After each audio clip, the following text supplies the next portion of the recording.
Bien, entonces hoy vamos a comenzar con un profeta más. Un profeta más.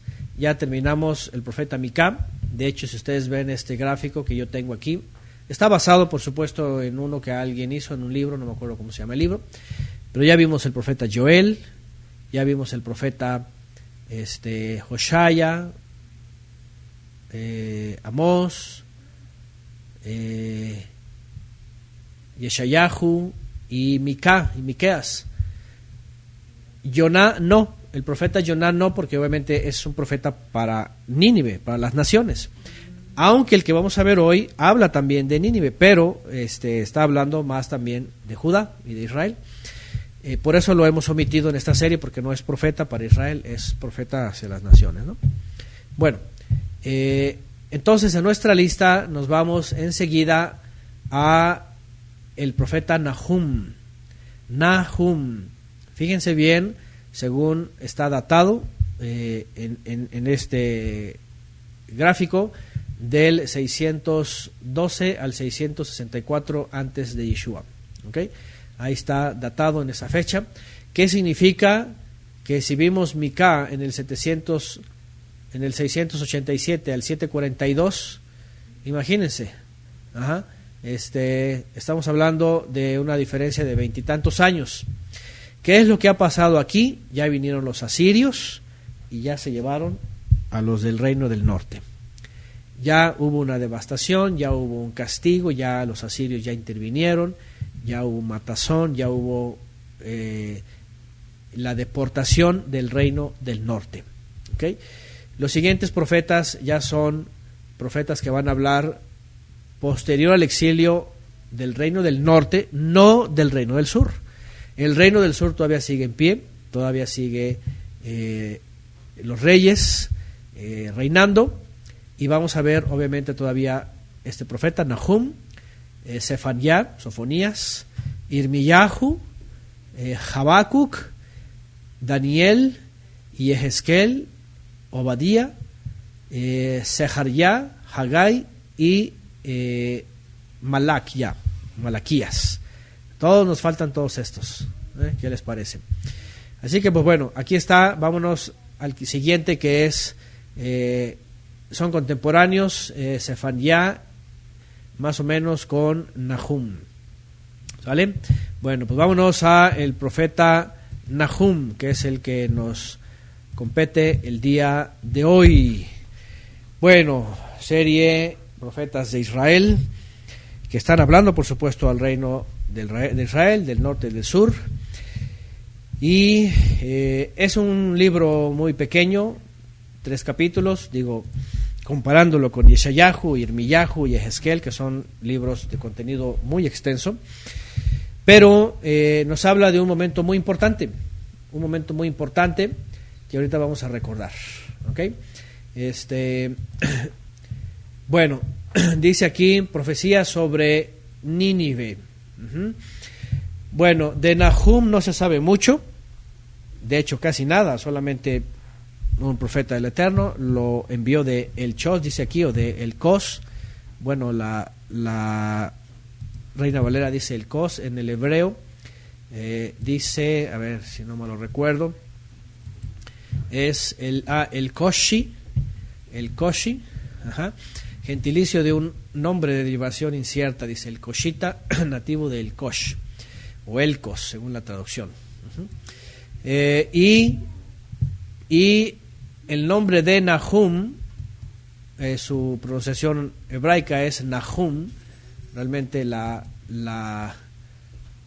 letra que está aquí es Het, no es He, es Het, y es Nahum, ¿okay?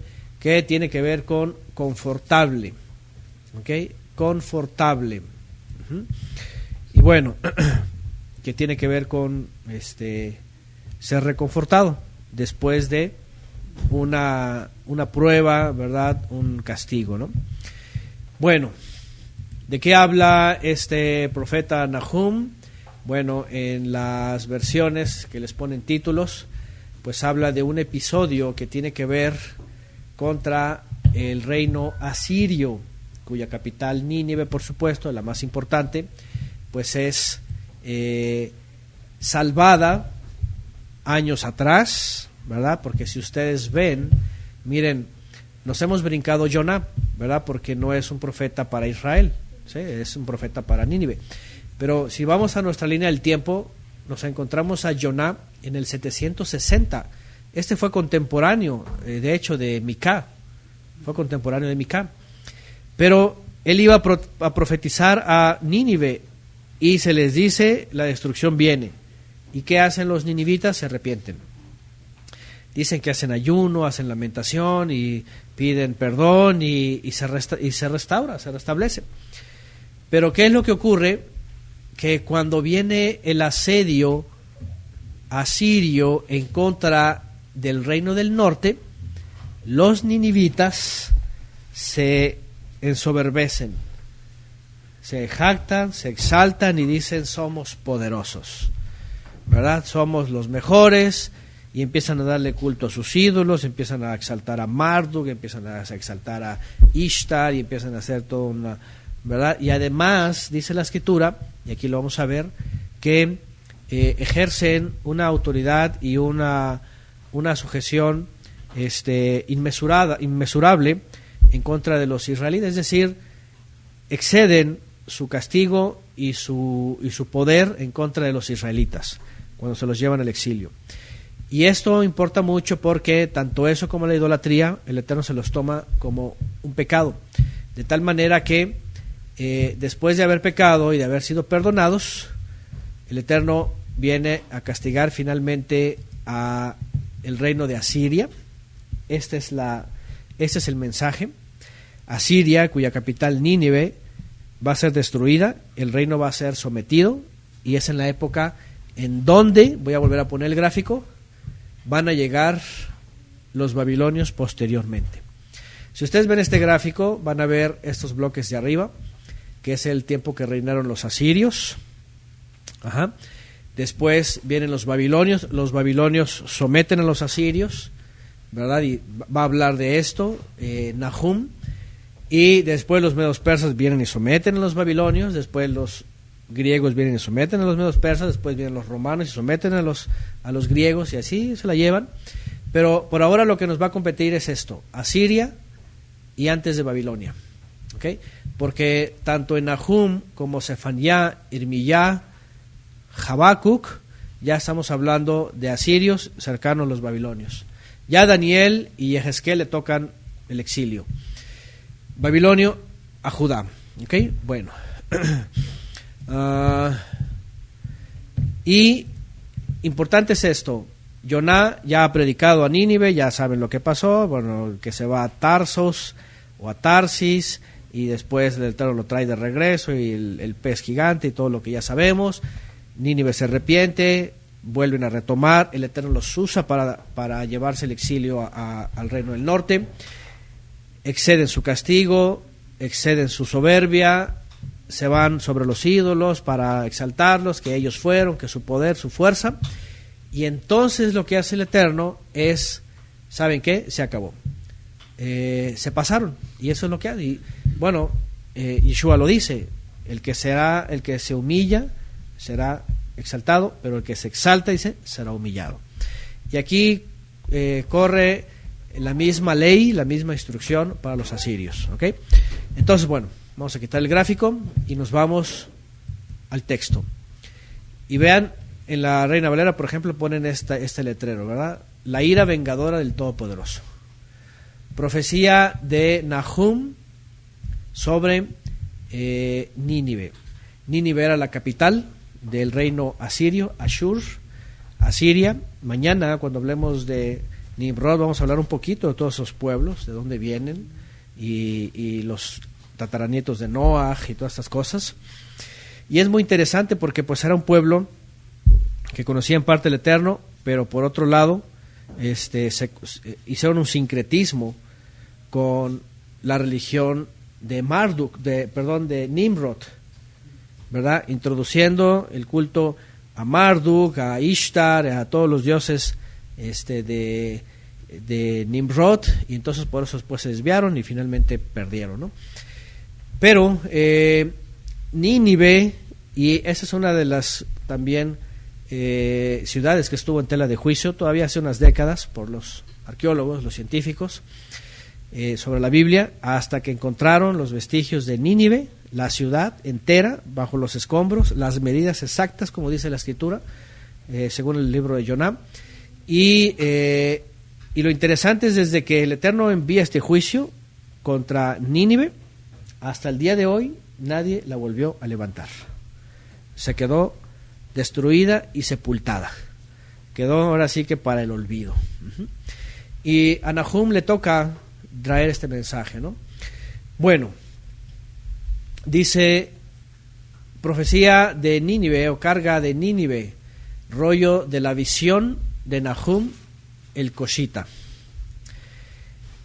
Verso 2, déjeme ponerle aquí la lupa para que se vea más grande aquí. El Eterno es Elohim celoso y justiciero, dice aquí. Fíjense nada más las palabras. El Eterno se indigna y toma venganza.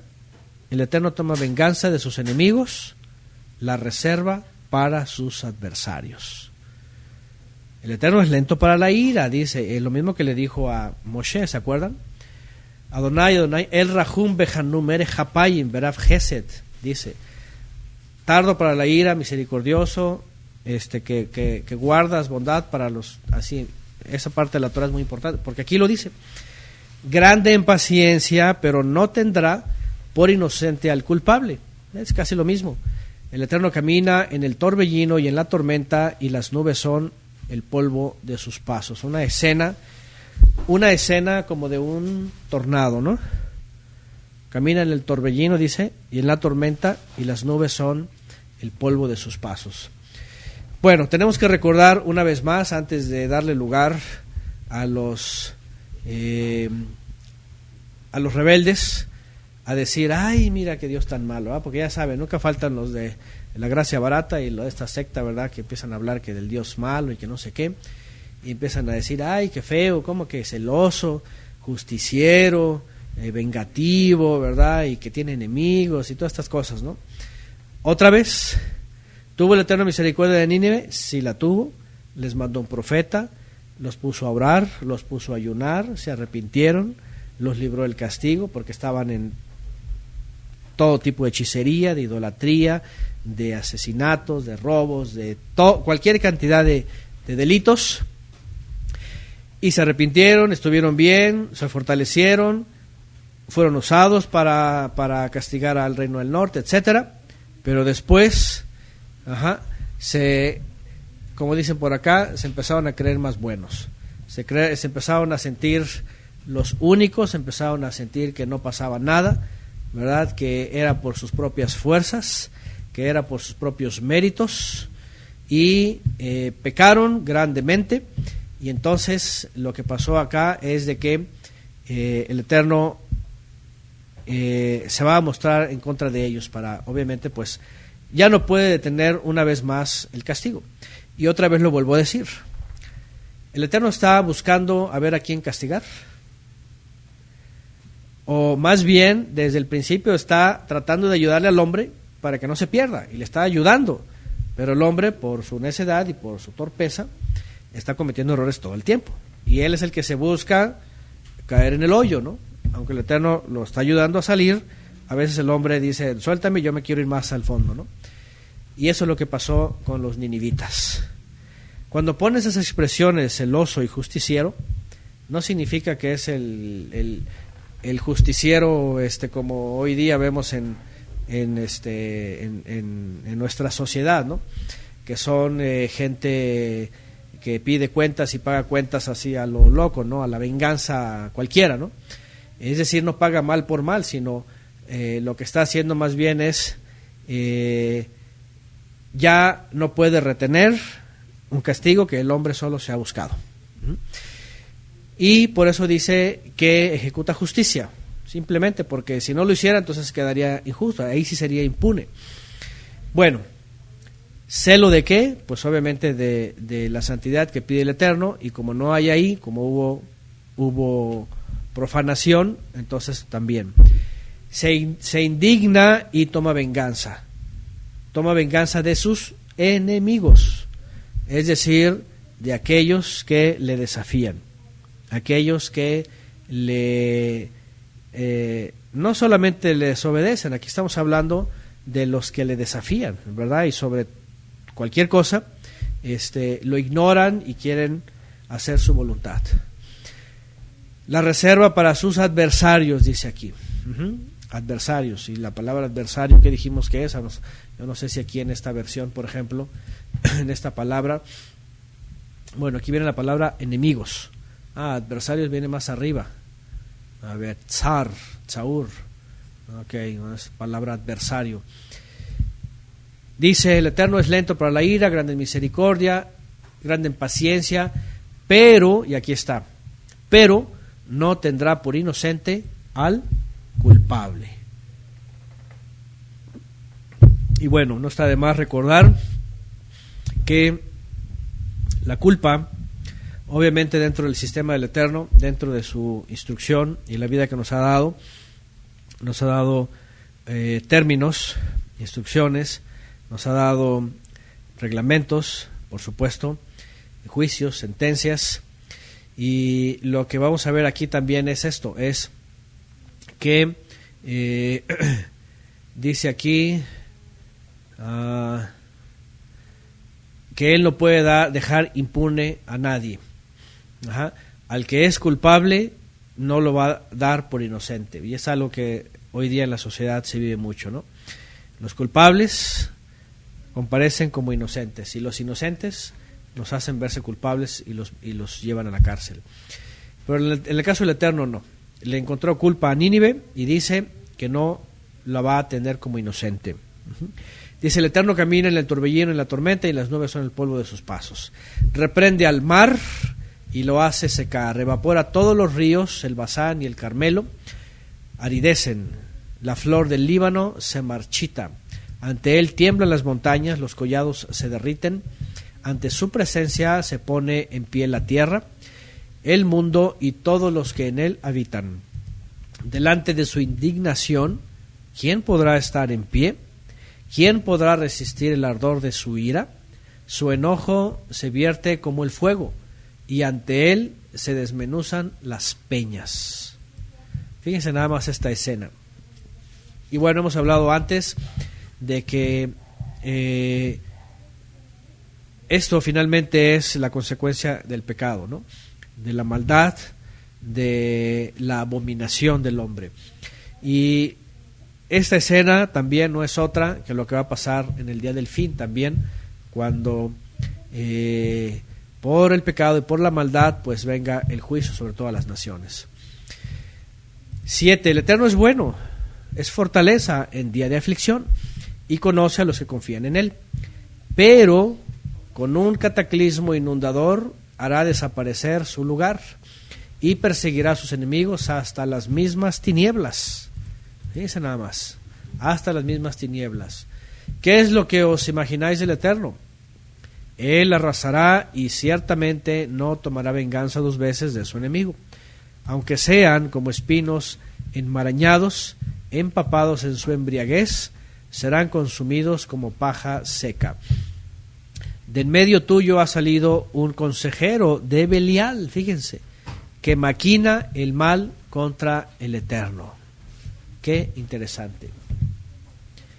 De en medio tuyo ha salido un consejero. Vamos a ver las otras versiones, como dice aquí. A ver, ya me moví del versículo. Si es el 11, ¿verdad? Trama el mal. Tú, Nínive, engendraste al que trama el mal.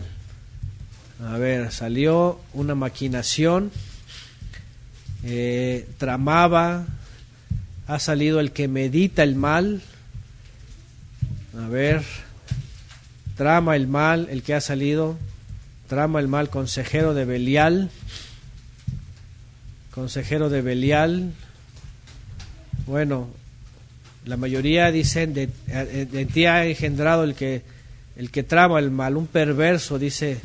Sí, de hecho en el hebreo la palabra perverso que es traducida es Belial, vean, 1100. sin ganancia, inutilidad, extensión, destrucción, maldad, impío, injusto, malo, malvado, perversidad, perverso,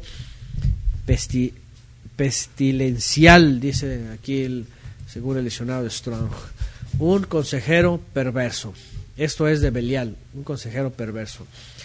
¿De quién se refería? Pues bueno, no se refería a otro más que en la época de Sennacherib, que fue el rey asirio, ¿verdad? Pues idólatra y que se ensoberbeció. Fue el que tramó, de hecho, también el sitio contra Judá, cuando el Eterno, ¿se acuerdan que el que libró a Judá y mandó mató a 185,000 un solo ángel y todo eso? Ajá. Fue en esa época cuando es evitado el asedio.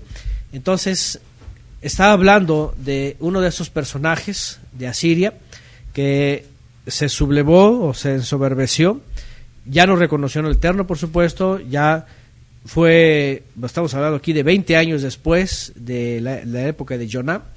Ya este hombre, ya después de que habían ayunado y todo lo demás, sale como un perverso. Y vean lo que dice: de en medio tuyo ha salido un consejero perverso. ¿Qué les parece? Que maquina el mal contra el Eterno. ¿Qué había maquinado? Bueno, destruir, llevarse a los israelitas y ponerse como... Era la época, de hecho, si ustedes recuerdan, ¿han visto esa película de... Un día se hablaba de esas películas.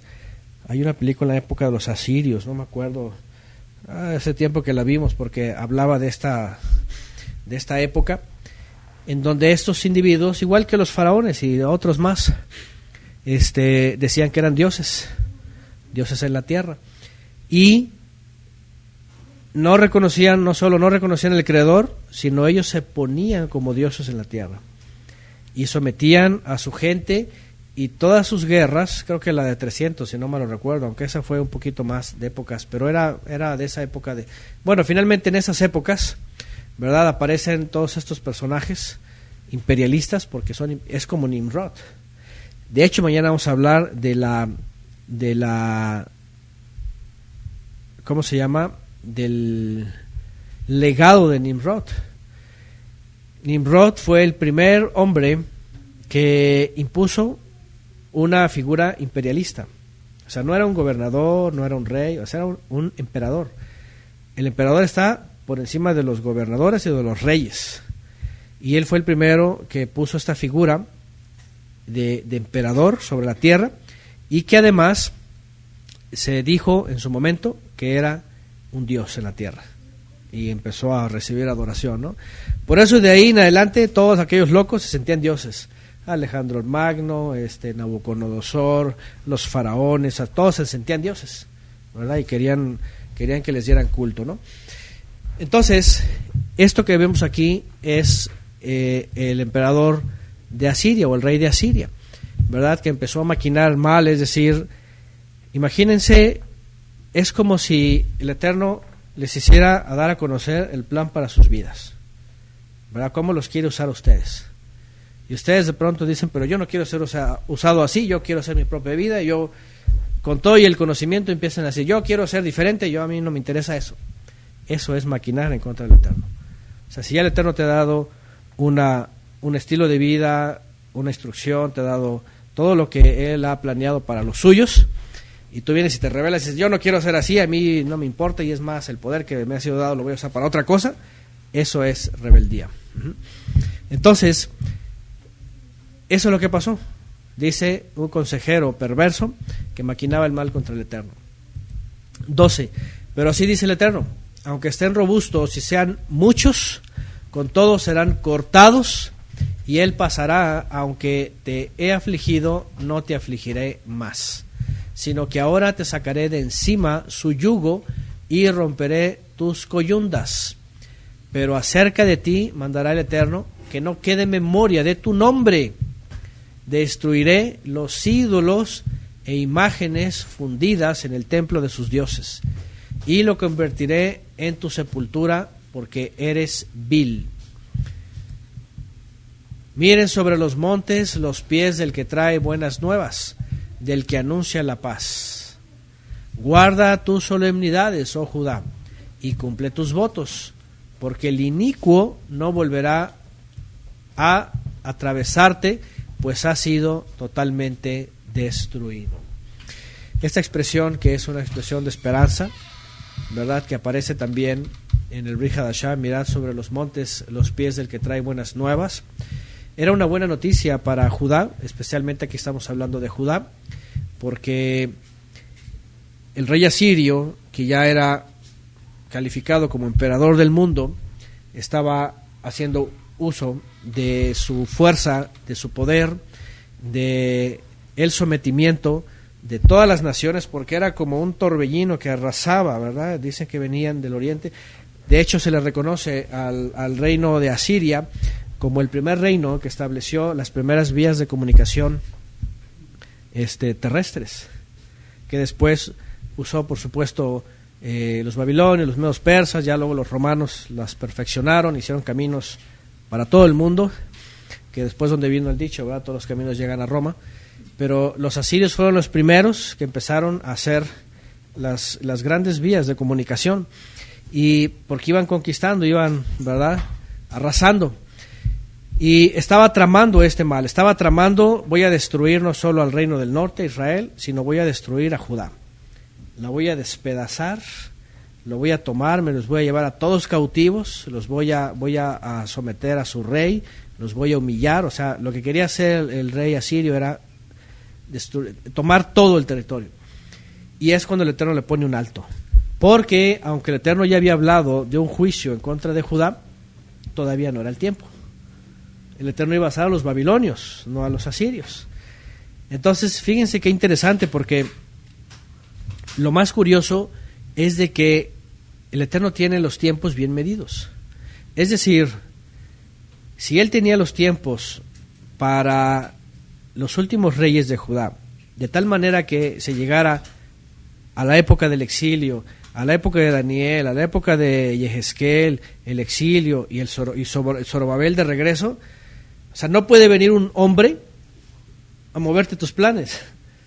O sea, no puede venir un hombre a decir: ¿sabes qué? Oye, me vas a mover toda mi agenda, ¿verdad? ¿Y qué voy a hacer con Zorobabel cuando lo traiga ya, no? Es decir, los tiempos estaban bien contados. ¿Por qué?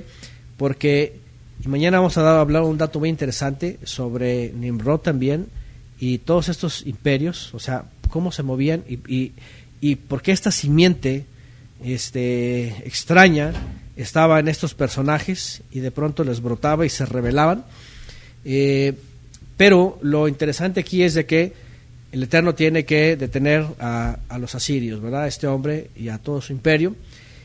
Y lo que vemos aquí es que iba a quitar el yugo, dice, de que traía Judá encima, los iba a liberar y los iba a guardar de el juicio que traían los asirios. Tanto que al final, aquí en el verso 15 dice: mira sobre los montes los pies del que trae buenas nuevas, del que anuncia la paz. Y luego se le dice: guarda tus solemnidades, oh Judá, y cumple tus votos, porque el inicuo no volverá a atravesarte, pues ha sido totalmente destruido. Es decir, esta es la cena en donde Judá fue liberado, ¿verdad?, a través de un solo ángel, y esta es la cena en donde también el reino de Judá, después de estar temblando, después de estar lleno de temor, regresa la paz a él, y lo que hace es volverse a encontrar delante del Eterno, pues otra vez en la solemnidad, en las festividades finalmente, ¿no? Porque el templo pues todavía no estaba bajo amenaza, no estaba de ninguna manera destruido, ni nada, estaba en pie. Y aparte, pues por la posición en la que estamos históricamente, voy a volver a poner el gráfico, como ya les dije, fíjense la diferencia entre el 664, cuando es la profecía, aunque Nahum está en todo este tiempo, de aquí hasta la deportación, pues todavía pasaron, vean, 597, todavía pasaron, ¿qué son? Son como 15 años, ¿no?, en donde le dice: recupérate. Y de hecho, el llamado ya se había dado a Judá, obviamente de volverse el Eterno, de recuperar otra vez su servicio, de volver a hacer las festividades, etcétera.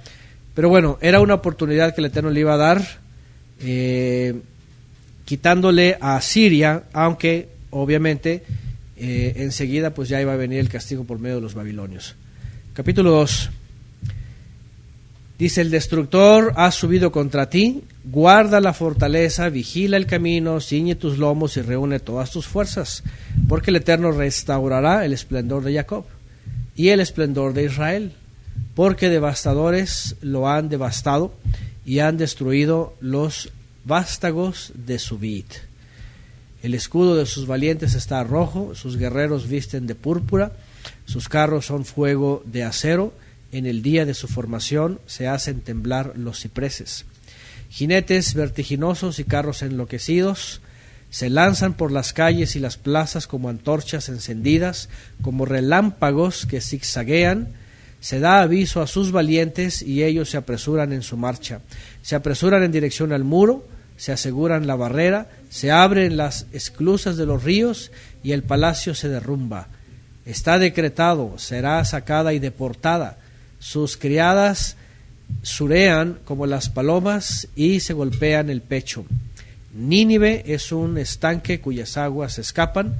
Gritan: deteneos, deteneos, pero nadie vuelve atrás. Saquead la plata y el oro, hay riqueza sin fin, toda clase de objetos preciosos.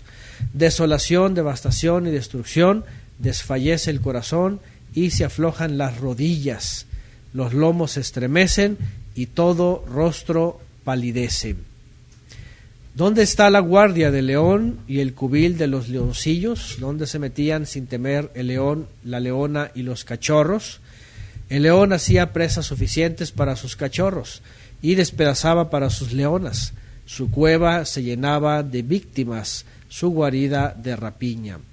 He aquí que yo estoy contra ti. Palabra del Eterno de los ejércitos: encenderé y reduciré a humo tus carros y a tus leoncillos los devorará la espada. Cortaré de la tierra tus presas y no volverá a oírse jamás, vean, jamás la voz de tus pregoneros. El destructor ha subido contra ti. En el verso 2:1 es una expresión que va a traer consigo todo este capítulo, que habla de juicio contra Nínive. Habla de los muros, habla de sus plazas, de sus calles, habla de este enemigo. Dice: el escudo de sus valientes está rojo, sus guerreros visten de púrpura, sus carros son fuego de acero. En el día de su formación se hace temblar los cipreses. ¿De quién estaban hablando? Obviamente está hablando de los babilonios. De los babilonios. El Eterno, fíjense qué interesante. Dice que el Eterno pone y quita reyes. En su voluntad Él sabe lo que hace. Pero lo más interesante es de que no los pone necesariamente porque tienen un mérito, ¿no? O porque se jactan de algo, ¿no? Sino que va llevando la historia por situaciones que al final se van emparejando tanto unos como otros. Al reino del norte le toca los asirios para ser castigados. A los asirios les toca a los babilonios para ser castigados. Y a Judá, a los babilonios les toca a los medos persas para ser castigados. Entonces ahí va la cadenita. De tal manera que ¿quién permanece hasta el fin? Ni uno. Todos se van perdiendo, todos se van desapareciendo y todos van pasando. Dice que no se ve, perdón, es que había dejado aquí en la imagen, ¿verdad? La voy a volver a quitar, ahí está. ¿Qué significa esto? Que al final el Eterno tiene el control de todo. El hombre puede decir, como se dice coloquialmente aquí en México, ¿verdad? Misa, pero al final todo eso se queda en eso, en un rito, en una palabrería, en algo que solamente habla, pero al final, cuando el Eterno muestra su voluntad, pues todo lo demás queda al descubierto, ¿no? Y todo este capítulo es una forma de decir: toda tu fortaleza va a quedar no solamente destruida, sino en el olvido. En el olvido. Al final dice: no volverá a oírse jamás la voz de tus pregoneros.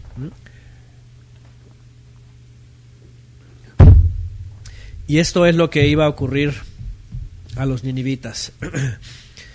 Capítulo 3. Ay de la ciudad sanguinaria y traidora, repleta de rapiña, insaciables despojos. Fíjense nada más. Y bueno, obviamente no solamente se le va a hablar de el poder que ejercieron sobre Israel y lo mal que se portaron, porque si algo ha guardado la historia en las crónicas de los asirios, era su crueldad para llevarse deportados a sus conquistados. Dicen que a las mujeres las atravesaban, les abrían su vientre, a los hombres los arrastraban en caballos, en sus carros de guerra, los llevaban con grillos, los torturaban. Era una cosa salvaje, era una cosa totalmente despiadada. Y por eso dice, vean, de la ciudad sanguinaria y traidora, repleta de rapiñas, insaciable de despojos. Aparte, interno, dentro de la ciudad, por supuesto que se veía, ¿verdad? Toda la conducta dentro de sangre derramada, traición, rapiña, despojos. Vean, ya se oye el chasquido de látigos, el estrépito de ruedas impetuosas, del golpe de caballos, del rebote de los carros y de la caballería de carga, hablando de los que iban a venir a dar el juicio. Del resplandor de la espada y del rampagueo de las lanzas, infinidad de heridos, multitud de muertos, muchedumbre de víctimas en cuyos cadáveres se tropieza por las muchas fornicaciones de la ramera, tan atractiva como experta en hechizos, que con sus fornicaciones esclaviza pueblos, y a las parentelas de la tierra con sus hechicerías. Fíjense nada más. Y aquí hay otra faceta de esa. ¿Se acuerdan cuando hemos hablado en Génesis, según lo que dicen los antiguos, y cómo el Eterno califica a las ciudades que va a juzgar? ¿Se acuerdan cuáles son las 3 características que el Eterno califica para cuando ya no tiene solución una ciudad? ¿Cuáles eran las características? Desde el diluvio, Sodoma y Gomorra, Egipto, los cananeos, Nínive, Babilonia, Babel misma. ¿Cuáles eran? ¿Se acuerdan? Número 1, la idolatría, definitivamente. Número 2, los pecados sexuales. Número 3, el robo con violencia, el despojo con violencia. Cuando ya hay sangre derramada, ya hay todo eso. Entonces, idolatría, perversión sexual, como dice aquí Enrique, ¿verdad? O pecados sexuales. Y despojo con lujo de violencia, con sangre derramada, con lujo de violencia. La palabra lo dice, la expresión lo dice todo, ¿no? Y esta ciudad ya había caído en lo mismo, ¿verdad? No era una ciudad, y vean qué interesante. Dice por acá, suena como está Chile ahora, ¿verdad? Yo no sé, pero yo creo que cada vez todos nuestros países y nuestras ciudades están calificando en la misma calificación. Aquí en México al menos, la idolatría pues siempre ha estado al tope, ¿verdad? Al tope, no solo la ramera de Babilonia, sino todas las hijas y las nietas y las bisnietas, es fetiche por todos lados. Fíjense nada más, ayer que el tianguis estaba aquí, que salía a comprar ahí unos aguacates, ¿verdad?, para la comida, iba pasando por un pasillito acá del tianguis y estaba un individuo ahí con su Como que me remontó a la época de Israel, que tenían todos sus fetiches y todo, puras esas cosas. Ajá, y había un tipo ahí con una mesita y un montón de hilos y cosas así. Iba pasando y le decía a una muchachita que llevaba un bebé, todos son iguales, dice, eran los hilos rojos que se ponen para, según cabalistas, ¿verdad? Según para protegerse del mal de ojo, ¿no? Así le llaman. Entonces, también te ayuda, dice, también es poderoso. Y yo iba pasando caminando así como que estos cuates. O sea, y la gente regularmente es católica, pero está mezclada con todo tipo de filosofías, ideas de la nueva era, del kundalini, de la yoga, del espiritismo, de la cienciología. Tiene una mezcla, a veces no sabe la gente ni qué tiene en la cabeza y ya está metida en idolatría de una u otra forma. Entonces, lamentablemente, digo, no sé si aquí en todo el mundo está igual, pero idolatría por todos lados. Y no solamente al mono, ¿verdad? Al fetiche. Idolatría, ya sabemos, al dios más grande de este mundo, ¿verdad? Que es el Mamón, el dios de la riqueza, el dinero. Idolatría X, póngale el nombre que sea. Bueno, pero lo que voy es ídolos.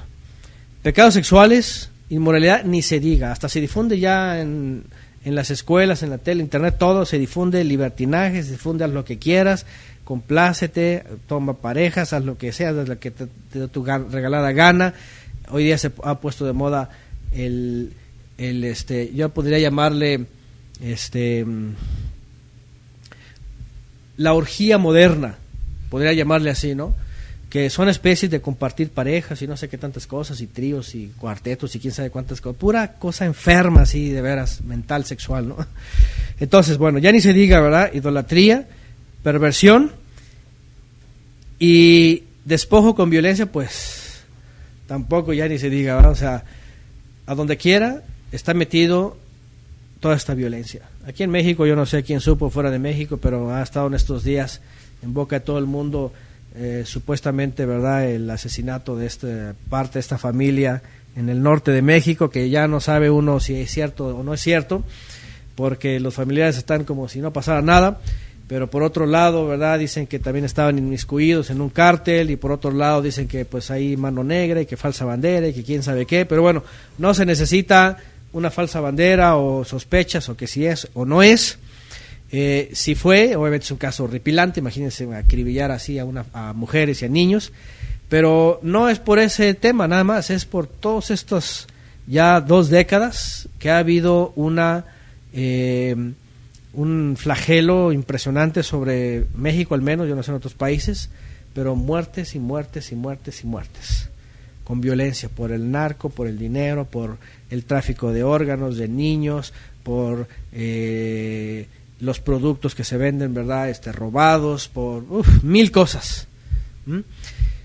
¿Qué significa? ¿Qué es lo que estoy diciendo? Que en aquella época a cada ciudad, a cada imperio le llegó su momento.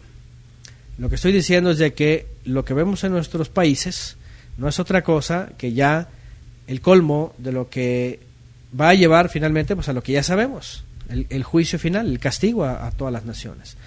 Para que vean que ni tampoco eso se va a solucionar, no porque venga aquí en México, ¿verdad?, muchos tienen la esperanza del nuevo gobierno y que y que el otro, y ustedes dicen, ¿sabes qué?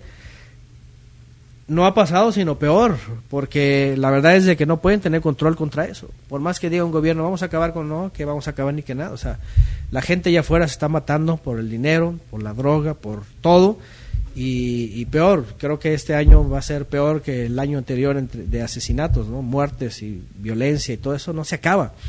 Aquí en México al menos la droga y los cárteles y todo siguen trabajando como si nada. Pero lo que estoy diciendo es, si nos trasladamos a nuestra época, nuestro mundo está en las mismas. Y evidentemente la gente no va a cambiar, no quiere cambiar. La gente lo que quiere es lograr sus metas como quiera que sea. Bueno, 5, dice, vamos al capítulo 5, verso 3. Al revés, capítulo 3, verso 5. ¿Cuál capítulo 5? No. 3. Verso 5. Heme aquí, dice, contra ti, dice el Eterno, los ejércitos, y te alzaré la falda por encima, porque está hablando de Nínive como una mujer que se ha prostituido, ¿verdad? Que aquí dice sus hechizos. Me había quedado en ¿verdad? Tus muchas fornicaciones de la ramera, dice, tan atractiva como experta en hechizos, que con fornicaciones esclaviza pueblos y a las parentelas de la tierra con sus hechicerías. Es decir, toda la idolatría, todo el misticismo, toda la hechicería, las cartas, el tarot y todas estas cosas, pues una comparación obviamente como la prostituta, ¿no? Que se prostituye y se vende. Y dice aquí, heme aquí contra ti, dice el Eterno Sebaot, y te alzaré la falda por encima de tu rostro, y mostraré tu desnudez a las naciones y a los reinos tu vergüenza.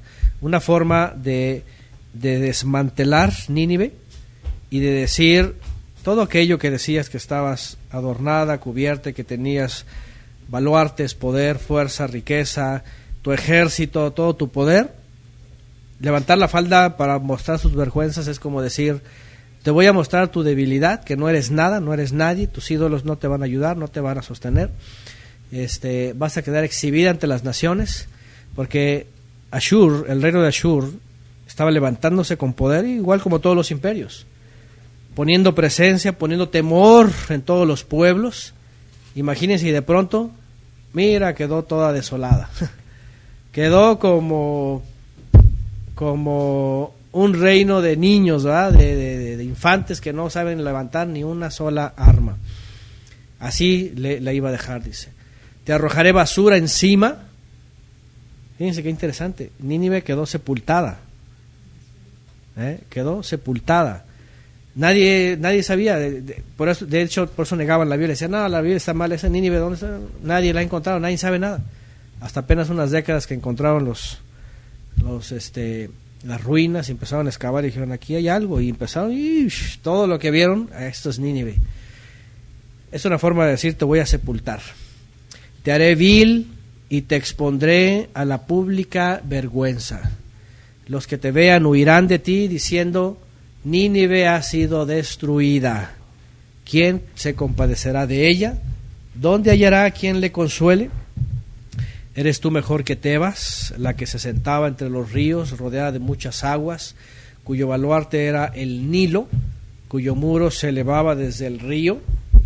Y hablando de la ciudad egipcia, por supuesto, Etiopía y Egipto eran su poder ilimitado, Fut y Libia sus defensores, pero también ella marchó en cautiverio y fue llevada al destierro. Fíjense los nombres que aparecen aquí: Etiopía, Misraim, Fut, Libia. ¿Se les hace familiar? Toda la descendencia de Cam, aquí están todos estos, ¿no? Pues todos son puros rebeldes, ¿no? Nomás Tebas, ¿verdad? Desde Misraim, todos Misraim, cananeos.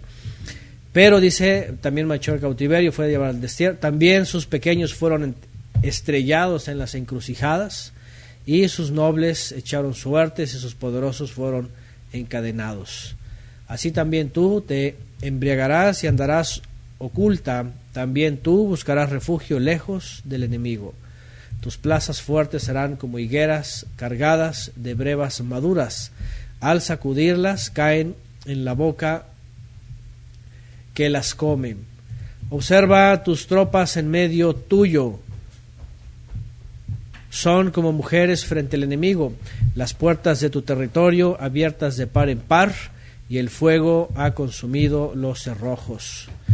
Provéete agua para el asedio, fortifica tus defensas, métete en el lodo y pisa la arcilla, mantén firme el molde del ladrillo, que en ese momento el fuego te devorará, como devora la langosta, la espada te devorará, aunque te multipliques como el langostón, aunque te multipliques como la langosta. La langosta muda la piel y vuela, aunque tus mercaderes sean más que las estrellas de los cielos, y tus príncipes como langostas, y tus capitanes como langostones, posados en las tapias en día frío, al brillar el sol, volarán sin dejar huella. Oh rey de Asiria, ya directamente se va obviamente sobre el rey de Ashur, que Ashur también lo vamos a ver mañana en la dinastía de Noaj. Tus pastores se han dormido, tus capitanes están tumbados, tu ropa está dispersa por los montes, y no hay quien la reúna. No hay cura para tu quebranto, tu llaga es incurable. Todos los que te oigan el rumor acerca de ti, los que oigan el rumor acerca de ti, batirán palmas sobre ti, pues sobre quién no ha pasado como continuo tu maldad.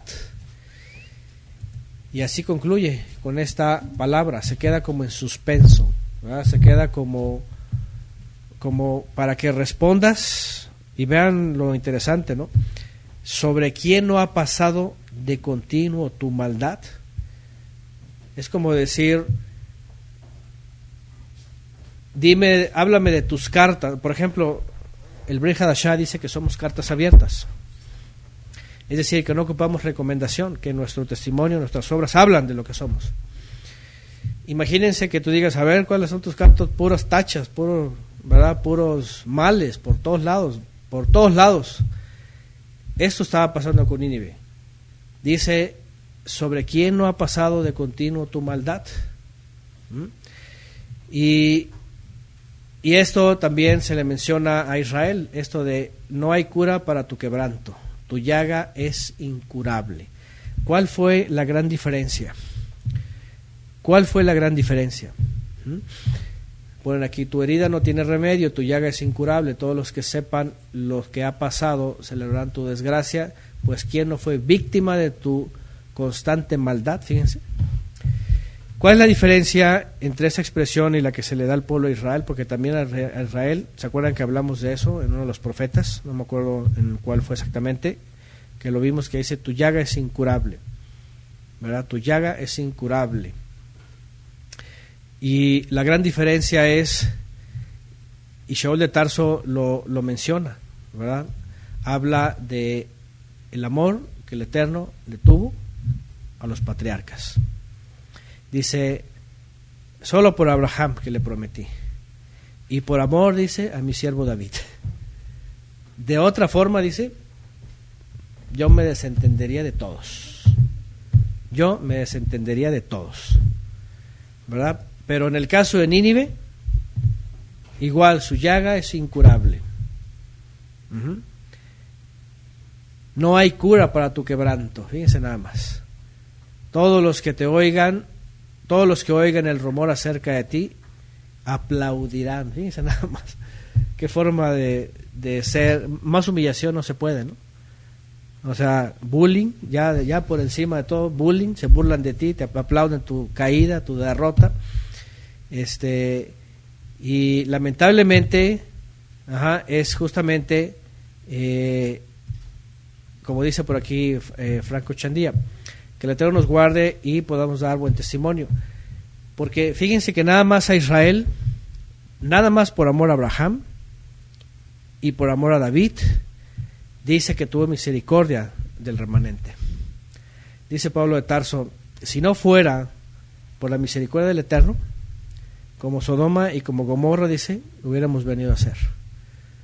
Nomás porque le faltó decir como Nínive, porque Nínive también fue destruida. Como Egipto, como Canaán, como la época del diluvio, ¿no? Pero la verdad es de que está para cada uno de nosotros, hasta esta generación. O hay de dos: o te sanas y te transformas, o de plano te muestras como irreparable, ¿verdad? Hay de dos.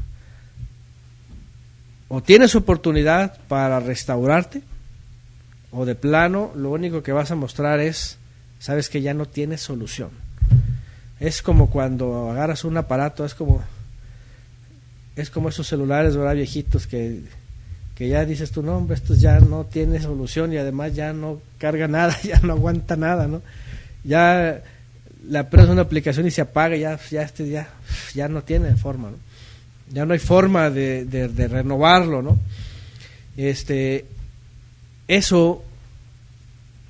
Eso lo pudo haber cambiado Nínive. Cuando por primera vez se arrepiente, ayunan, hacen obras dignas de arrepentimiento, hacen teshuvá finalmente por la predicación de Yoná, lo cambian el castigo a bendición. Pero cuando abusan de la gracia, y aquí está otra vez el mismo ejemplo, abusan de la gracia, se ensoberbecen y se dejan llevar por un hombre, ahí está el perverso, dice que nace en Asiria, en Nínive, y los controla y los lleva por el camino del error, pues ya es problema. Finalmente, todo es como Yeshua dice, los ciegos que se dejan guiar por un ciego, ¿no? Pues dice, los dos van a caer en el pozo, ¿no? Cuando hace la diferencia entre él que trae la luz y la verdad, cómo no seguirle a él. Entonces, de esta manera, deja ver aquí que hasta el día de hoy el Eterno nos pone en la misma escena. Otra vez, o eres transformado, o cambias para ser transformado y cambiar toda tu vida, o, como aquí, o quedas exhibido totalmente de que no hay cura para ti, que tu llaga es incurable, ¿no? Y bueno, dicen por acá, Nínive no pertenecía, no, por supuesto, era la capital del reino de Ashur, de Asiria, todos ellos eran incrédulos, eran paganos, finalmente, y esa es la gran diferencia, finalmente decidieron ser paganos. El pueblo de Israel se arrepintió de todo su corazón, buscó al Eterno, fueron castigados 70 años, pero finalmente el Eterno los restauró, los llevó de regreso, volvieron a ser un país, una nación. Y en el caso de Asiria, en el caso de Nínive, quedó olvidada para siempre. Cuando llegaron los babilonios, arrasaron, destruyeron la ciudad, la sepultaron, de tal manera que, imagínense, la dejaron y obviamente por el paso de los siglos, por supuesto, que por la erosión y todo lo demás, pues terminó de sepultarse. Pero el hecho de que pienses literalmente en este relato lo que le iba a pasar a Nínive, tú dices, oye, está caramba, ¿no? Es como si pensaras ahorita a ver qué pueblo va a pasar sobre Cuernavaca y la va a dejar en ruinas, ¿no? Ni siquiera un terremoto, ¿no? Pero qué pueblo viene y destruye todas las casas y deja escombros solamente y la sepultan. O sea, es una cosa tremenda, ¿no?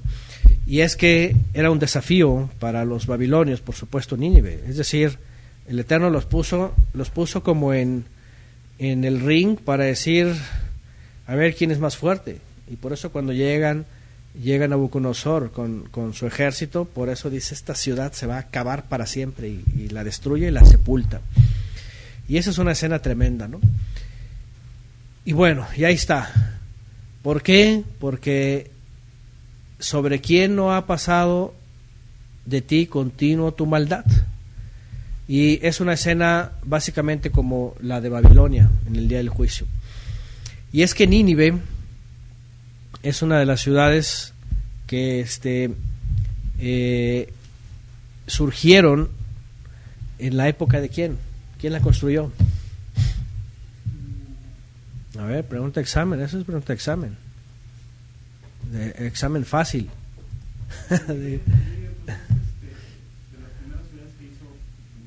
Nimrod la construyó. Ahí les va. Babel, Erech, Akkad, Calné, en la tierra de Shinar, además de Nínive, Rehobot, Calá, en Ashur. O sea, Ashur básicamente eran tierras de Nimrod. Ajá, y Nínive fue una ciudad que fundó Nimrod. Y obviamente, pues cuando se rebelan y cuando desatan toda una rebeldía en contra del Eterno, pues ¿qué es lo que hace el perverso que sale de Nínive? Nimrod, grita, porque Nimrod básicamente no era un nombre, era un título de rebeldía. El nombre de Nimrod era un título de rebeldía, ¿verdad? Lo que hace más bien el emperador de Ashur, de Asiria, que es igual, Ashur es ciudad, es toda la región de Nimrod, lo que hace es exaltar a la rebeldía. O sea, Nimrod significa rebelde, rebeldía, y lo que hace es rebelarse igual. O sea, imagínense nada más lo ridículo, ¿no? Imagínense lo ridículo. Es como si alguien ahorita, no sé, quisiera ser, no sé, como Nerón, por ejemplo, ¿no? Que diga, yo soy Nerón, y empiece a gritar, en el nombre de Nerón, una cosa parecida, ¿no? ¿Qué le va a pasar? O sea, el Eterno lo va igual a juzgar, ¿no? Lo va a castigar pronto, y lo que va a ocurrir es que lo va a ridiculizar, le va a decir, es un mortal, ¿no? De hecho, al rey de Ashur justamente le mostró eso, que era un mortal, que era nada más y nada menos que como un gusano, básicamente, ¿no? Como una hormiga, o sea, eres un mortal, no eres un dios. Lo mismo le hizo a Faraón, ¿se acuerdan? ¿Se acuerdan de Faraón? Que a Faraón se presentaba como un poderoso, ¿eh? Y el Eterno lo humilló a todos sus dioses. Las 10 plagas entendemos que era una humillación a sus dioses también. Entonces, aquí vemos este juicio en contra de Babilonia, y aunque obviamente pues no es igual al mensaje de Jonah, casi se concentra mucho, ¿verdad?, en Nínive, pero está también hablando de Israel, como lo vimos en el 2:2, porque el Eterno restaurará el esplendor de Jacob y el esplendor de Israel, porque devastadores lo han devastado y han destruido los vástagos de su vid. Esto lo quiero traer ahorita antes de terminar. ¿Por qué? Porque es una profecía básicamente muy parecida a la de Jonah, aunque aquí ya no hay arrepentimiento de Nínive, de Ashur. Pero lo importante dentro del contexto, si nos vamos al contexto, es los asirios se llevaron a los israelitas, los castigaron, se los llevaron deportados, hubo muchos asesinatos, hubo mucha muerte, gente muerta, sangre derramada, niños, ¿cómo se dice? Estrellados contra las rocas, contra los muros. Imagínense nada más, qué crueldad, que le arranquen de sus brazos a sus hijos y los estrellen en los muros, en las rocas, que los maten, las mujeres que las abrían, los hombres se los llevaban arrastrando. Es una cosa bárbara.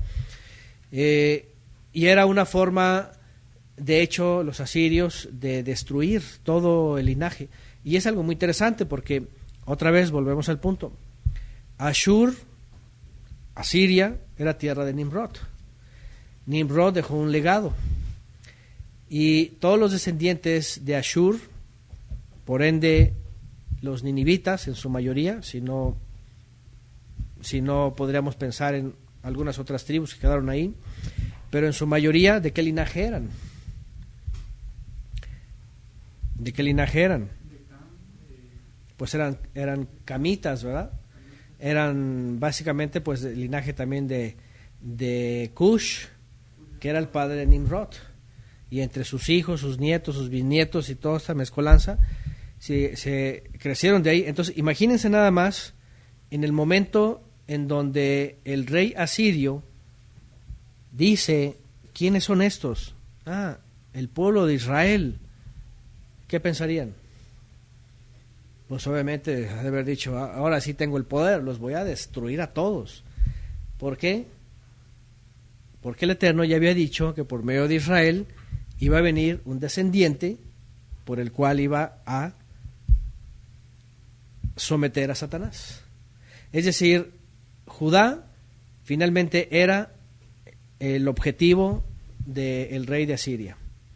Me llevo a Israel, a los del norte, destruyo Samaria, todas las ciudades, los castigos, sí, el Eterno lo permite, pero cuando dice, pero ahora voy contra ti, Judá, y te voy a despedazar, y te voy a arrasar, y te voy a desaparecer a todos, el Eterno dice, tranquilo, Le manda un solo ángel y con un solo ángel los regresa a su casa, ¿no? Y después se ensoberbece y otra vez dice, no, ahora sí, y después le dice que te tengo una sorpresa, aquí viene Nabucodonosor con su ejército y los destruye, ¿no? Es decir, la simiente finalmente de la serpiente, ahora sí que hace rato que hablaban de los reptilianos, ¿verdad? La simiente de la serpiente estaba ahí, en Ashur, por supuesto. O sea, ya estaba ahí, lo único es de que quiso aprovechar la oportunidad. Por eso, cuando vemos esto, cuando vimos primero en el 1, en donde dice, casi el Eterno le dice a Judá, no te preocupes, dice, mira sobre los montes los pies del que trae las buenas nuevas. Interesantemente ese texto se menciona en el Brit Hadashah. Y tú dices, ¿cuáles buenas nuevas? En el contexto del Brit Hadashah lo que está diciendo es, el Mesías trae las buenas nuevas. Él es esa simiente de la mujer, que aunque la mujer no tiene simiente, se había anunciado en Génesis, que iba a traer la reconciliación con el mundo y con las naciones y con Israel, para traer la redención a Israel. Este era el que estaba anunciado. Ajá. En el 1.5 de Nahum se le dice, mira, el que trae las buenas nuevas, es decir, no va a pasar nada, no te va a destruir el inicuo. Si se fijan, cuando habla del perverso, otras versiones le ponen el inicuo. ¿Por qué? El inicuo, ¿qué significa? ¿Se acuerdan del griego? Anomos, el sin ley. Es una especie de antimesías también. Es una especie del que está en contra de la simiente. Qué impresionante. Tú ves toda la historia, desde Caín hasta la destrucción de la serpiente, y en medio está este punto importante que brilla, en donde estaban ellos con toda la intención de destruir la simiente. Estaban siempre detrás de la simiente para que no saliera. Sí, y ahí aparecen, o sea, son los descendientes de Nimrod, son los descendientes. Toda esa zona de Ashur, ¿verdad? Calá, Rehobot, Nínive, todo esto era simiente de Caín, o sea, había descendientes. Mañana vamos a ver por qué de Caín, porque vamos a ver por qué Caín. Si en el diluvio fue borrado todo. ¿Cómo que apareció la simiente de Caín ahí? ¿Verdad? Porque algunos están diciendo que no, pues sobrevivieron los gigantes, por ahí alguien se agarró del arca y va y todo eso, ¿no?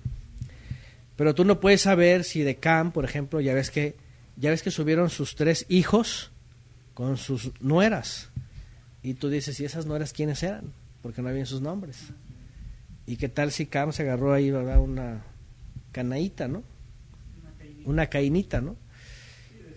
Y bueno, mañana hablaremos de eso, pero lo interesante es esto, ahí estaba la simiente, porque la simiente finalmente pasó, después ya lo vimos en Cam, como cayó la maldición por el pecado de Cam, vino sobre Canaán y todo lo demás, y de ahí viene Nimrod y todo eso, pero al final vemos, aquí está la simiente del maligno, en un momento en donde se le da un poquito de poder, y no es que el Eterno esté jugando con esto, mañana lo vamos a ver cuando se habla. ¿Se acuerdan que a Caín se le dice que cualquiera que lo matara iba a morir, ¿no? Y se le iba a dar, ¿cuánto dice? 7 veces, ¿no? Y el otro, a Cainán, ¿se acuerdan cuándo se le dice? 70 generaciones, 70 veces. Mañana voy a recordarles esto, por ahora lo traigo nada más para decirles, estaban en tiempo y forma la simiente de Satanás en los imperios egipcios, asirios, medos persas, griegos, romanos, o sea, estaba en tiempo y forma. Mientras no llegara el Mesías, estaban en tiempo y forma de, en el primer momento, destruir a Israel. En Egipto el faraón lo quiso hacer. Cuando salen de Egipto, los cananeos, hasta los madianitas, o sea, todos en algún momento se les mete el chamuco y dicen, vamos a acabar con estos para destruir a Israel. Pero lo más interesante es de que el Eterno era siempre su guardián. Por eso el Salmo 121, ¿se acuerdan? Velo isha shomer Israel, no dormirá el que guarda a Israel. Y aquí vemos la mano poderosa. Por eso dice Shaul de Tarso, dice, si no hubiera sido por la misericordia del Eterno, como Sodoma hubiéramos perecido.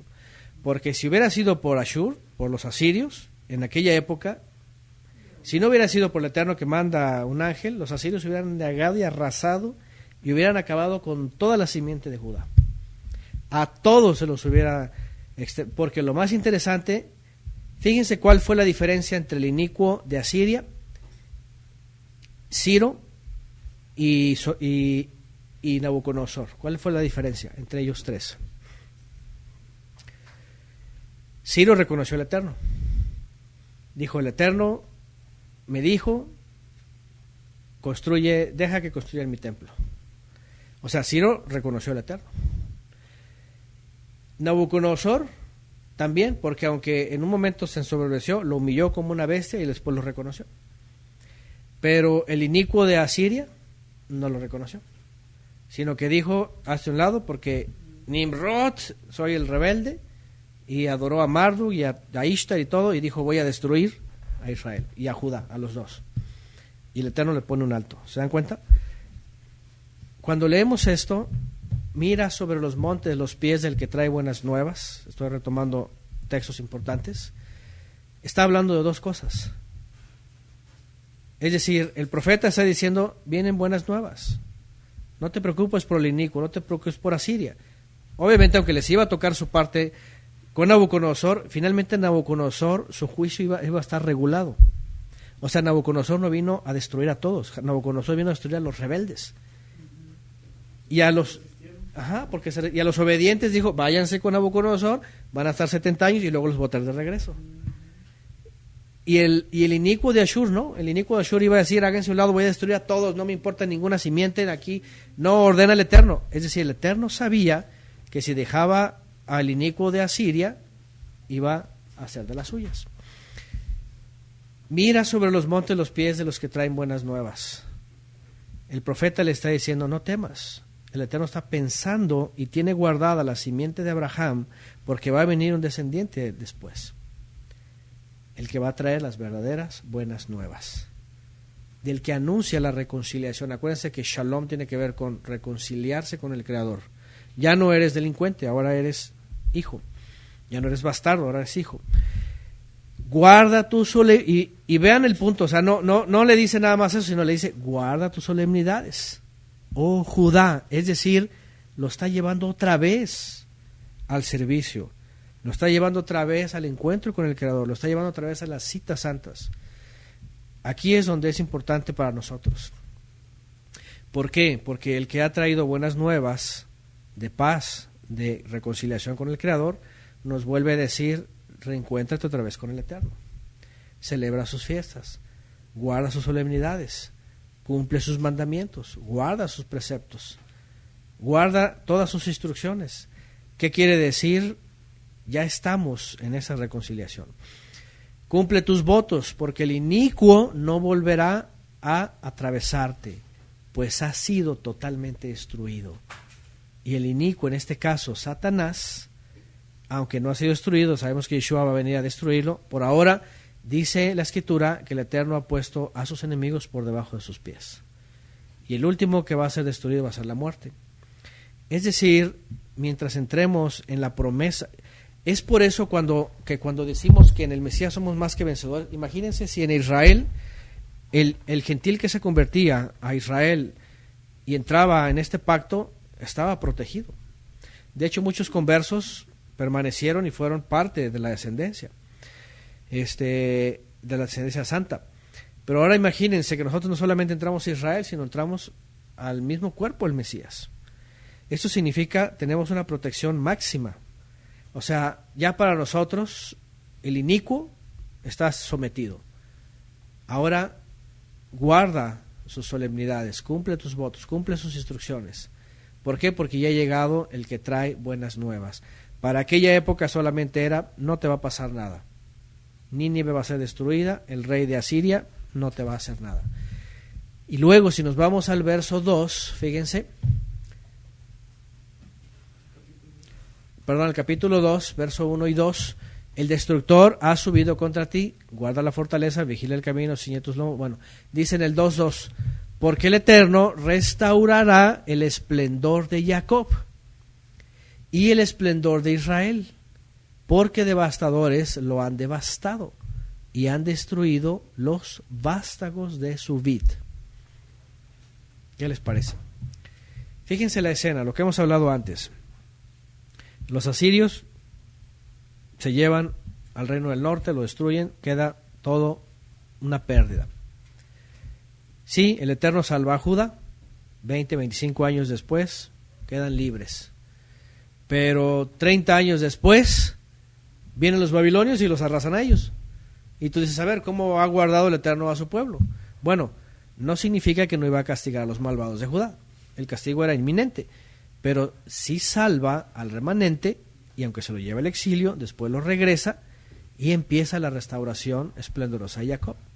Aunque no fue en ese momento, porque Zorobabel no fue rey, ni Israel volvió a ser una nación entre las naciones, ¿verdad? Sino que hasta que viene el Mesías y viene finalmente aquel que anuncia la paz, es el que iba a traer la completa restauración para Jacob, como dice aquí, porque el Eterno restaurará el esplendor de Jacob y el esplendor de Israel, de los dos, o sea, toma en cuenta a toda la casa de Israel, porque devastadores lo han devastado y han destruido los vástagos de su vid.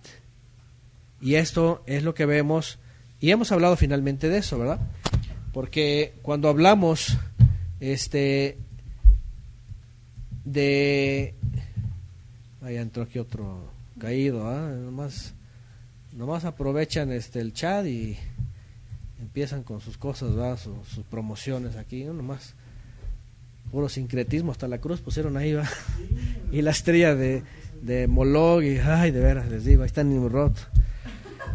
Bueno, el sincretismo lo vamos a hablar mañana para que estén ahí al pendiente. Bueno, ya hasta me sacó de lo que iba a decir, ¿verdad? Pero lo que iba a decir es finalmente la restauración viene en Yeshua y el remanente, y aquí otra vez importante, ¿verdad? Porque cuando habla de la restauración de Israel, de Jacob, de la casa de Jacob, como en el judaísmo siempre lo mencionan, Am Israel, el pueblo de Israel, o Bet Israel, o la casa de Israel, pues está hablando de todas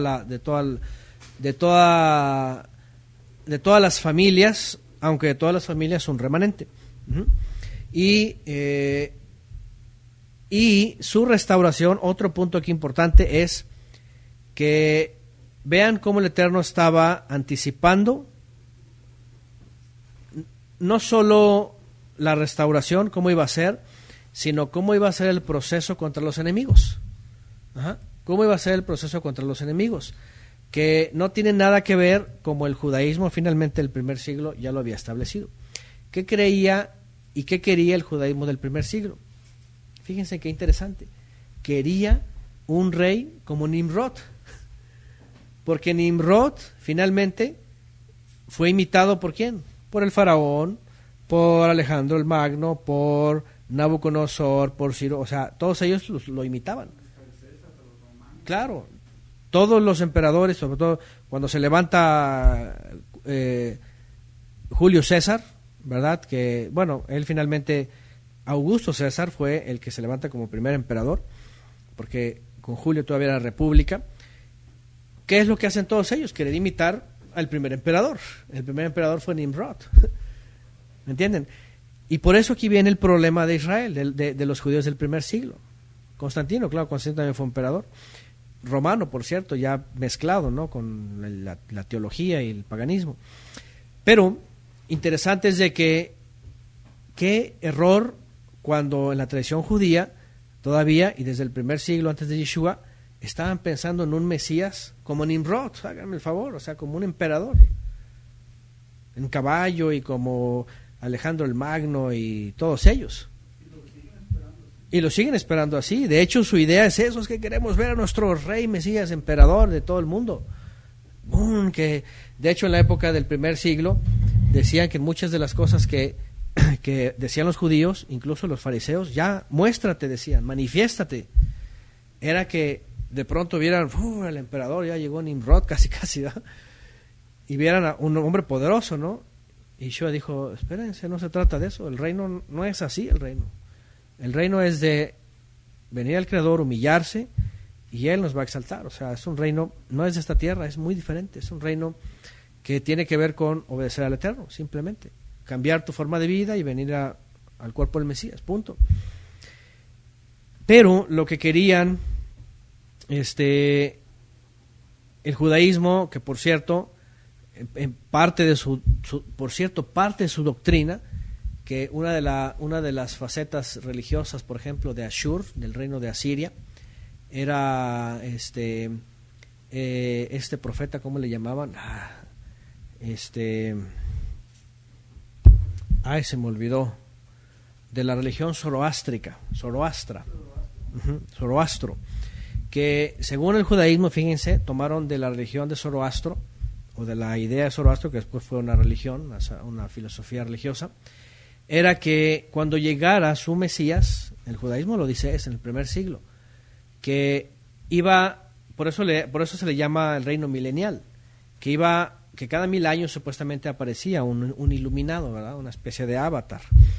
Y el judaísmo tomó esta parte y empezó a predicar que cuando viniera el Mesías, decían ellos, iba a ser un iluminado, iba a ser un emperador iluminado, iba a ser alguien que iba a cambiar así como que todo, un nuevo orden mundial, como se empezó a predicar en los últimos siglo y medio aquí, ¿no? En todo el mundo, en Occidente sobre todo. Pero esa era la idea, finalmente zoroástrica, o de Zoroastro, pues finalmente es de la religión de Nimrod, también una de las muchas ramas de Nimrod. Y otra vez, el punto ahí para ellos era un individuo que sobresaliera sobre todos los personajes, un gigante casi, y que conquistara el mundo. Y la realidad es de que no. Vean otra vez 2:2 de Nahum, porque el Eterno restaurará el esplendor de Jacob. Ahora, ¿cuál era el esplendor de Jacob? ¿Cuál era el esplendor de Israel? ¿Cuál era? Dice por acá un profeta iraní, exactamente, porque finalmente Irán pues es de la zona de Ashur. De ahí salió. ¿Cuál era el esplendor de Jacob y cuál era el esplendor de Israel? A ver, ahí va, pregunta de examen de parvulitos. Así para ofenderlos, va, dicen. ¿Para qué fue llamado Israel en el principio? Pues primero para el servicio. Puede ser que yo puedo pensar que es el templo. Los Kohanim para ser ministros, reyes y ministros. ¿Y el otro punto para qué? El templo. Antes de que hubiera templo, antes de... No. En la Torah dice, para que me seas luz, una nación de reyes y ministros, una luz para las naciones. O sea, el esplendor de Israel no era un reino, ni poder, ni cosas de esas, ¿verdad? Sino es, Am Israel, eres un pueblo escogido para que seas luz a las naciones, o sea, para que seas un maestro a las naciones, un testimonio a las naciones. Una luz quiere decir un reflejo de la verdad y de la instrucción, y para que me seas reyes y ministros. Para eso los había llamado. Y en el primer momento ya estaban con el becerro de oro. Becerro de oro, becerro de oro. ¿Sabes qué? Se acabó. Y pone a los levitas, a los únicos que se guardaron, y órale, tú encárgate de todo hasta que se purifiquen. Ya cuando se purifiquen, bueno, pones el templo y baja la presencia divina. Pero después otra vez estaban endechando a Tamuz, y otra vez Tamuz, ¿verdad? De origen nimródico. Igual, y otra vez impureza hasta que venga el Mesías. Y ahora sí, el esplendor de Jacob, el esplendor de Israel. ¿Cómo era?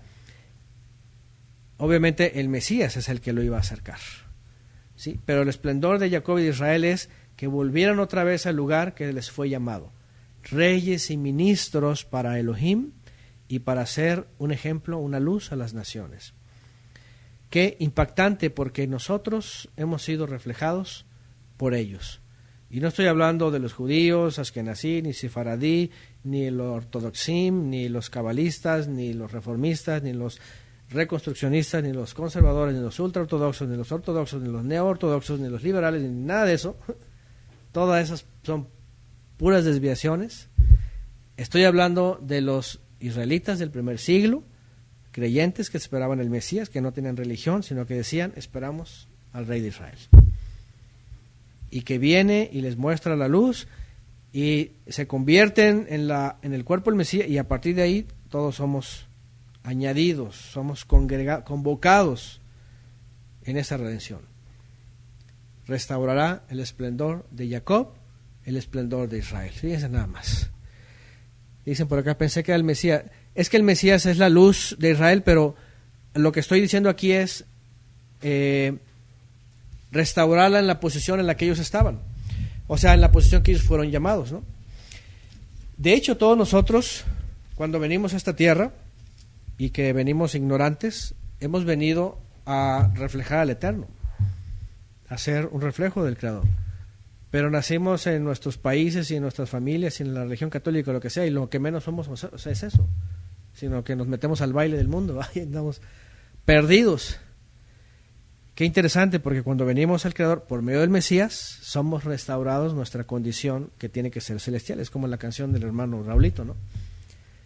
Que dice, en los cielos fuimos conocidos, pero caímos, pero a través del Ruach nos volvemos a conocer. Y ahora esperamos a Yeshua para que nos junte a todos en la presencia del Padre. Porque esa es la restauración finalmente de toda alma, ¿no? Y por supuesto que el Eterno lo hace por medio del Mesías, porque el Mesías es el que viene, dice, a unir todas las cosas que se han roto. A congregar, dice también el Brit Hadashah, en uno a todos, tanto los exiliados como a todas las almas que estábamos perdidas en esta tierra. Finalmente, pues, este libro parece que no dice más que castigo a Nínive, y Nínive vas a quedar sepultada, destruida, y eres una basura, y vas a quedar en el olvido, pero no. Está hablando de que ahí está la simiente de Satanás, de que se rebeló como Nimrod, de que quiso ir sobre la descendencia de Jacob, de que quiso aprovechar su pecado, su juicio que le iba a venir, y dijo, yo te voy a destruir. Pero había una buena noticia de que no todo se había acabado, que el Eterno tenía un remanente, y que aunque también iban a venir los caldeos, iba a ser una limpieza, una purificación de todo Israel para después introducirlos a la tierra otra vez y esperar a que llegara finalmente el Mesías a restaurar el esplendor de Israel. Y obviamente, pues ya cuando entendemos esto, porque esto pues nos lleva a la época de Yeshua, es restaurar un pueblo no a una jerarquía como hoy los judíos lo piensan, ¿verdad? Que quieren ser potencia mundial, no a una condición étnica, elitista, no a una condición tampoco mística, extrasensorial, ni cosas de esas, ni tampoco son los extraterrestres, ni nada de esas cosas, ¿verdad? Porque hay de cada teoría tan loca. Nada que ver, simplemente reyes y ministros para Elohim, como en visiones dice, ¿verdad? Y nos has hecho reyes y ministros para tu Elohim. Esa es una restauración de el esplendor de Israel y también pues de todos nosotros. Bueno, aquí citan Juan 12:13, bueno, cuando se le conoce como la entrada triunfal, en efecto fue el asunto de el que iba a venir a restaurar. Dice Franco por acá, dice, fui restaurado de toda doctrina vomitiva. Ya adoptó esta palabra, ¿verdad? Pero sí, todos fuimos restaurados de toda doctrina vomitiva, ¿verdad? Del mundo, finalmente. Y vean, de hecho, por cierto, Nínive es una de las ciudades que por un momento le usurpa el gran calificativo de ramera y de hechicera a Babilonia, pero son hermanas porque pues las dos vienen de Nimrod, ¿verdad? Pero en su momento le quitó el lugar a Babilonia. ¿Por qué? Por la idolatría, por toda esta doctrina vomitiva, hablando de lo vomitivo, ¿no? Al final de cuentas, ¿qué es lo que pasa en este mundo hoy día? ¿Qué vemos hoy día en este mundo, allá afuera? La religión de Nimrod, ¿no? La rebeldía, no solamente de un país imperialista, sino ya hoy día de muchos mandatarios y de mucha gente que cada quien hace lo que quiere con su vida, se sienten emperadores de sí mismos, ¿no? Y quieren conquistarse a sí mismos y podríamos decir valerse de sí mismos, ¿no? Eso ya es parte de la simiente de Satanás. Uh-huh. Y pues bueno, dice Franco Chandía, por eso a los cristianos les gusta el ecumenismo, y seguramente, ¿verdad? Porque pues esa es la religión de Nimrod, ¿verdad? Ahí encuentran todo. Y pues bueno, ahí está este pequeño rollo de profecía, y aunque pues pareciera que no nos dice más, aquí está un misterio revelado también, y mañana vamos a ahondar un poquito más sobre estos temas, ¿verdad? De toda la herencia de Nimrod, y uno de ellos pues aquí está, nada más y nada menos que estos descendientes que vivieron en Nínive, sus consecuencias, pero finalmente pues la esperanza del Mesías de ser todos restaurados.